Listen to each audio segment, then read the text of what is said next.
खुद chief justice ने बाकायदा कहा कि वो एक्सटेंशन में इंटरेस्टेड नहीं है, फिर अटॉर्नी जनरल से कहा, फिर आपसे कहा, आपने उन्हें कहा कि ऐसा कोई चीज़ ऑन कार्ड्स नहीं है, मगर अफवाहें हैं कि मुसलसल अपनी जगह पर मौजूद हैं और आपके पास 2/3 मेजॉरिटी भी नहीं है सेनेट में, कौमी असेंबली में भी नहीं है, फिर भी अफवाहें अपनी जगह मौजूद है कि आईनी तरमीम होने जा रही है। और इमरान खान साहब बार बार ये कह रहे हैं कि चीफ जस्टिस को आप तौसीह देना चाहते हैं, ये चीज़ ऑन कार्ड्स है कहीं भी या नहीं है? बहुत शुक्रिया शाहज़ब। देखिए, अब अफवाहों का तो कोई इलाज नहीं है। मैं तो ख़ुद ऑन रिकॉर्ड था कि चीफ़ जस्टिस साहब से ऑफिशियली 1-2 दफ़ा जब उनसे मुलाकात हुई जुडिशल कमीशन की मीटिंग से पहले, और एक हमारा अल्टरनेट डिस्प्यूट रेजोल्यूशन के हवाले से एक हमने प्रोग्राम शुरू करना था उसके बारे में, तो उन्होंने ख़ुद कहा कि जो बात मैं पहले भी कह चुका हूँ कि वो जो टन्योर की तोसी वाली बात है उसकी बातें हो रही हैं, तो वो बिल्कुल उनकी ख्वाहिश नहीं है और ना वो चाहते हैं। दूसरी बात यह है कि जो बात आपने बाद में कही कि इस पे गवर्नमेंट, अटॉर्नी जनरल सारे कह चुके हैं, तो अब देखिए अफवाहों का तो हमारे पास कोई इलाज नहीं है।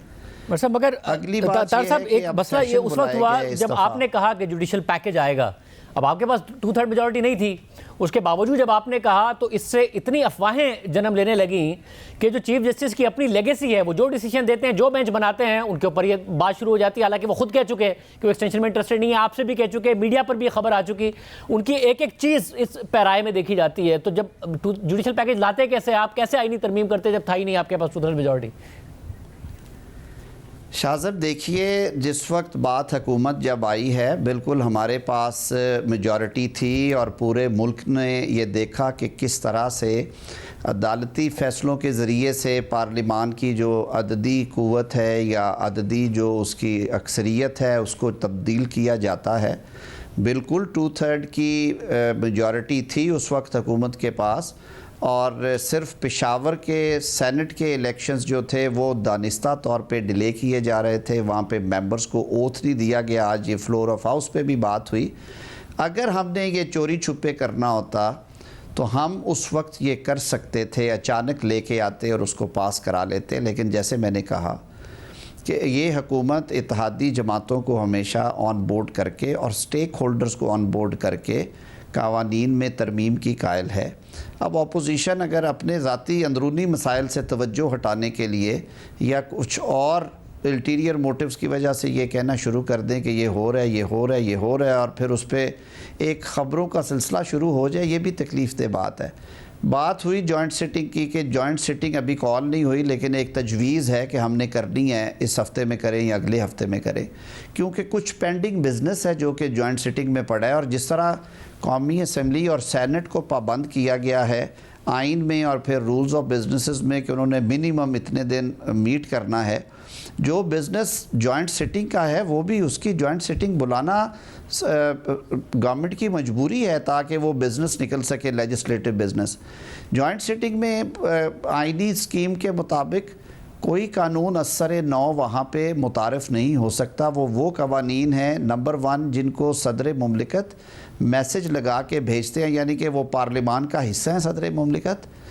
अगर वो समझें कि कानून साजी में कोई हुक्म है या वो को मशवरा या एडवाइस देना चाहें, तो वो पार्लिमान से रिक्वेस्ट भेजते हैं कि आप इसे रिकन्सिडर करें, ये वाली शिकों को, ये माजी में होता रहा है, वो जॉइंट सिटिंग में पेश किया जाता है। दूसरी सूरत ये है कि जब दोनों हाउसेस एक पास करता है, दूसरे में जाता है, अमेंडमेंट लगा दी जाती है, वापस आती है, वो अमेंडमेंट कैरी नहीं होती तो जॉइंट सिटिंग में चला जाएगा। तीसरी बात यह है कि आईनी तरमीम जॉइंट सिटिंग में नहीं जाती। आईनी तरमीम जब भी आएगी वो कौमी असम्बली और सेनेट में अलग अलग आएगी, और उन्होंने दोनों ऐवानों ने अलग अलग उसे 2/3 अक्सरियत जो कि टोटल मेंबरशिप की उसके साथ पास करना है। ये बातें कई दफ़ा हो चुकी हैं। अब सच्ची बात है, अफवाहों का के जवाब देने का तो कोई एक मैकेनिज्म नहीं है कि आप ये कह रहे हैं कि जो आइन के मुताबिक अक्टूबर में रिटायर हो जाना है और जो सीनियर मोस्ट जज हैं उन्होंने चीफ जस्टिस बन जाना है, यानी justice Mansoor Ali Shah chief justice of Pakistan अक्टूबर में बन जाएंगे। देखिए शाहज़ेब, बात यह है कि ये मेरे मुंह से ना कहलवाएं, ये इख्तियार आइन ने एक मैकेनिज़्म बना दिया है कि जब चीफ जस्टिस पाकिस्तान रिटायर होंगे उनको सक्सीड करेंगे सीनियर प्यूनी जज। आज की सूरत हाल यही है कि अगर काजी फायज़ ईसा साहब जो उनकी डेट ऑफ सुपर एनुएशन है उस पर जब वो रिटायर होंगे तो सीनियर मोस्ट जो सीनियर प्यूनी जज हैं वो बन जाएंगे। कानून वैसे फ़र्क है हाई कोर्ट्स की हद तक, जिसकी वजह से शायद लोगों के जहनों में कोई भाम है, कोई मसला है।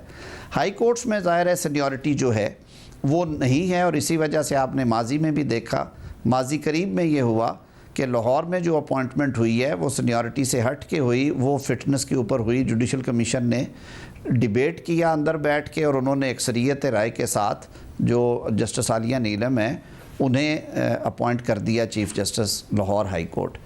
अनलाइक दैट 18th अमेंडमेंट के बाद जो सुप्रीम कोर्ट के चीफ जस्टिस की तयनाती है वो उस मैकेनिकल ऑर्डर में होनी है जो कि कॉन्स्टिट्यूशन में प्रोवाइड किया गया। Simple is that. सर मगर आप ये क्यों कह रहे हैं आज की सूरत हाल ये है, तो मतलब अक्टूबर तक यही सूरत हाल होगी ना? मेरे पास इल्म नजूम तो नहीं है। मैं फिर वही बात है कि ना मैं ख़बर को रोकने वालों में से हूँ ना ख़बर को बनाने वालों में। आप माशाल्लाह मेरे से ज़्यादा समझदार हैं। जो आइन में लिखा है उसके मुताबिक ही अमल होना है ना।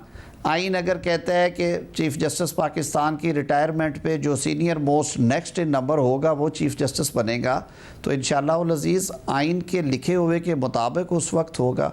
लेकिन आज ये बात कहना कि जी आज क्यों नहीं हो रहा, क्यों होगा, कौन होगा, किस तरह से होगा, भाई वो चीज़ें मौजूद हैं आईने पाकिस्तान में, तो मेरे ख्याल में इस बहस में हमें जाने की ज़रूरत नहीं है। अब ज़रा अब एक जब जैसे ही सदर आसिफ अली जरदारी साहब की, फिर मोहसिन नकवी साहब उनके साथ होते हैं, मुलाकात होती है मौलाना फजल रहमान से, कयास राइयाँ और ज़्यादा जन्म लेने लगती हैं। हालांकि उसके बावजूद भी आप शॉर्ट होंगे। 63A का फैसला मुतनाज़ फैसला है मगर मौजूद है फील्ड में, जिसकी वजह से फ्लोर क्रॉसिंग भी नहीं हो सकती, तो इसलिए बार बार कयास राइयाँ दोबारा जन्म लेने लगती हैं। हालांकि उसके बावजूद आपके नंबर नहीं पूरे होंगे मगर फिर भी कयास राइयाँ जन्म लेती हैं।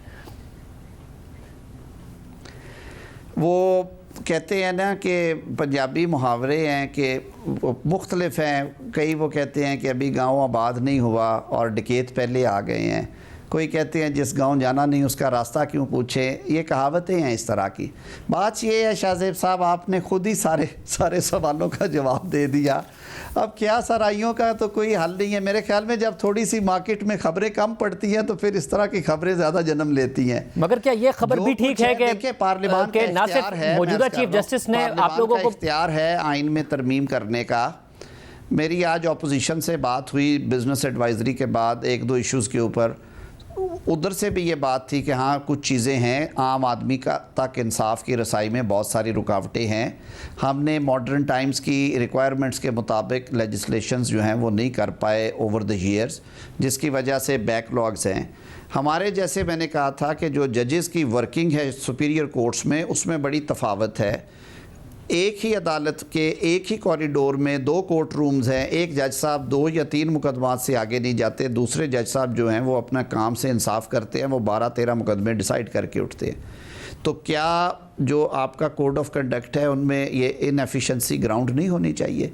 क्या हमें आइन ये रिक्वायर ना करे सुपीरियर कोर्ट के जजेस को भी कि उनकी भी अकाउंटेबिलिटी है काम के हवाले से? सिर्फ मिसकंडक्ट या करप्शन या किसी ग्रॉस मिसकंडक्ट नहीं, ये इटसेल्फ मिसकंडक्ट है। क्या ये पाकिस्तान के अवाम का हक नहीं है कि उनके इलेक्ट किए हुए नुमाइंदे दुनिया भर में जजेस के इंतखाब में इफ़ेक्टिव रोल है, क्योंकि अपॉइंटमेंट ऑफ जजेस is a function of executive, जिसमें अच्छी आरा जो हैं वो जुडिशरी के आला अहदेदारान की होनी चाहिए। लेकिन जिस तरह पार्लिमानी पार्टी को रबर स्टैम्प बना दिया गया ओवर द ईयर्स, क्या उसको बेहतर करना पार्लिमान की ज़िम्मेदारी नहीं है? तो ये वो एजेंडा आइटम्स हैं जो हमारे कार्ड्स पे हैं और रहेंगी। इसके अलावा और बहुत सारी ऐसी चीज़ हैं जिनकी वजह से क्या आप इसमें अमेंडमेंट ये भी है कि पाकिस्तान के आम शहरी के लिए ज़िंदगी आसान कर सकते कि हाई कोर्ट के जजेस की जो ट्रांसफ़र है, जिसमें ज़ाहिर है जो कंसेंट है वो मज़कूरा जज की भी चाहिए होती है, क्या ये भी कोई अंडर कंसिडरेशन है कि उसमें जो कंसेंट है वो निकाल दी जाए और सिर्फ हाई कोर्ट का जो चीफ जस्टिस है उससे बात करके हुकूमत और सदर साहब उसे ट्रांसफ़र कर सकें, कंसेंट ना ली जाए उस हाई कोर्ट के जज की? क्या ये तरमीम ज़ेर गौर है? शाहज़ब मैं थोड़ी आसानी कर दूँ। देखिए ये जो आइनी तरमीम या कानून की तरमीम है इसका एक मेकनिज़म है। एक सूरत तो ये होती है कि ये प्राइवेट मेंबर्स की एक इख्तियार है कि वो मूव कर देते हैं बिल। आइनी तरमीम के बिल भी, वो जनूबी पंजाब को सूबा बनाने का बिल एक प्राइवेट मेंबर की तरफ से मूव्ड है। 184(3) जो है ओरिजिनल जुरिस्डिक्शन, उसमें अमेंडमेंट प्राइवेट बिल पड़ा हुआ है। जुडिशल कमीशन की रीऑर्गेनाइजेशन की उसको कैसा होना चाहिए जजेस अपॉइंटमेंट के लिए, उसका प्राइवेट मेंबर बिल पड़ा है। दूसरी सूरत ये है गवर्नमेंट बिल्स गवर्नमेंट बिल्स का एक तरीक़ेकार है कि मुतलका डिवीज़न जो है वो रिकमेंड करती है, लेकिन प्रैक्टिकली क्या होता है, और जो ख़ास तौर पे वज़ीर-ए-आज़म शहबाज शरीफ की पॉलिसी है कि कोई ऐसी तजवीज़ जब भी आए वो उसे इनफॉर्मली डिस्कस करते हैं अपने एलाइज़ के साथ, उनकी कंकरेंस होती है, उसके बाद वो मामला सौंपा जाता है मुतलका वजारत को कि उस पर कानून साजी का एक मुसवदा तैयार करें।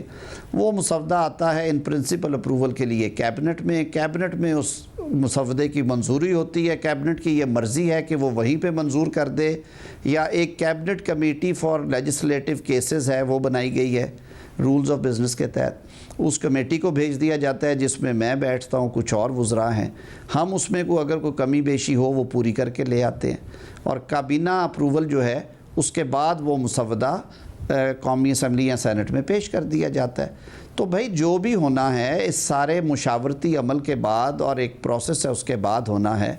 मुझे ये समझ नहीं आती कि हर वक्त ये क्यों बात होती है कि जी अभी ये हो जाएगा और ये नहीं हो जाएगा। ये सारी चीज़ें ज़ेरे बहस आएंगी, इनके प्रोज़ एंड कॉन्स अगर देखे जाएंगे।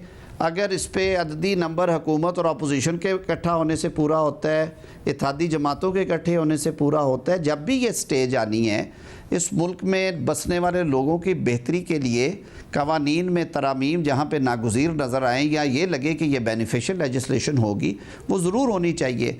और कोई इस ऐसा मेकनिज़म नहीं है कि मैं कम अज़ कम हुकूमत के बिहाफ़ पे या वज़ीर-ए-आज़म साहब के बिहाफ़ पे खड़ा हो के हाथ खड़ा करके कह दूँ कि इस पार्लियामान ने कोई कानून साजी नहीं करनी, अगर नहीं करनी तो फिर पार्लियामान को बंद कर दें। वैसे फिर मुझे ये बताइएगा कि क्या जिस तरीके से आपने बताया कि चीफ जस्टिस ने कहा था कि मैं बिल्कुल इंटरेस्टेड नहीं हूँ अगर आप ऐसा कर भी रहे हैं, मगर आपने बताया कि हम ऐसा कुछ नहीं कर रहे हैं, क्या जो फ्यूचर चीफ जस्टिस हैं जस्टिस मंसूर अली शाह, उन्होंने भी ये कहा कि अगर आप कोई ऐसा काम करते भी हैं तो जो जस्टिस शाहिद वहीद साहब तक जो सुप्रीम कोर्ट में जजेस आ गए वो उनके करियर का फैसला हो चुका है, इसके बाद किया जाए? क्या उनकी तरफ से भी कोई ऐसा पैगाम पहुंचाया गया हुकूमत को?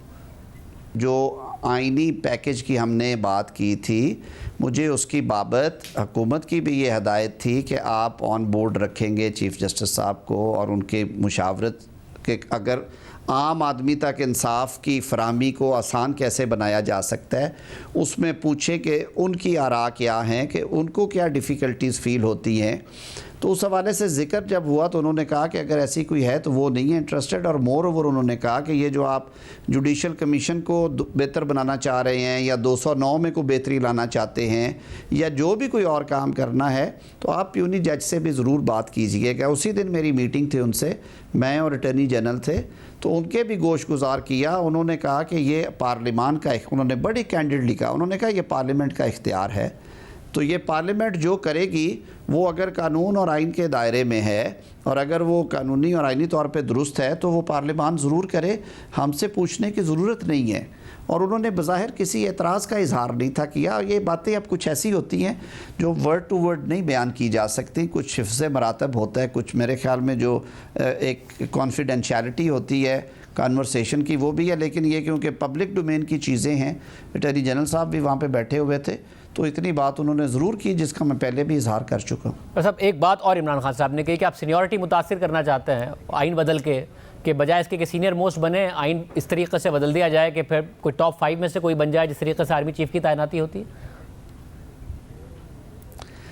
देखिए अब मैंने पहले अर्ज़ किया है कि जो क्या मैं इसे कह सकता हूँ, इल्म गैब ना मेरे पास है और ना ही इस किस्म के आइडियाज़ जो हैं वो जिसके ज़हन में आते हैं उसके अलावा किसी शख्स के पास उसका कोई जवाब या तावील होती है। मैंने आपको एक तरीक़ेकार बता दिया है। मैं आज कह दूं कि ये बिल्कुल नहीं होगा और ये पत्थर पे लकीर है, तो मेरी अर्ज़ सुने, 336 अरकान की कौमी असम्बली है, 96 अरकान की सेनेट है। ये सारे बिल जो हैं इस तरह की ख्वाहिशात प्राइवेट बिल के ज़रिए भी लाई जा सकती हैं। तो मेरे पास ये इख्तियार है कि मैं सारों की जो फेट है कवानीन की वो सील कर दूं। अगर हुकूमती बिल कोई भी आना है तो वो कैबिनेट अप्रूवल से आना है। मैं उस 20-21 रुकनी काबीना का एक अदना सा रुकन हूँ। मैं कैसे ये कह सकता हूँ कि ये होगा या नहीं होगा? खान साहब को ज़्यादा बेहतर ख्वाब आते हैं, उनको ज़्यादा बेहतर पता है, लेकिन मेरी नज़र में इस वक्त कुछ ऐसी तजावीज़ नहीं है। ऐसी कोई तजावीज़ नहीं है। बहुत शुक्रिया, आपने गुफ्तगू सुनी। हुकूमत के पास इस वक्त 2/3 मेजॉरिटी भी नहीं है, ना ही कौमी असम्बली में, ना ही सेनेट में, और वज़ीर क़ानून कह रहे हैं कि इस वक्त ऐसी कोई तजावीज़ भी नहीं है जो ज़ेर गौर हो।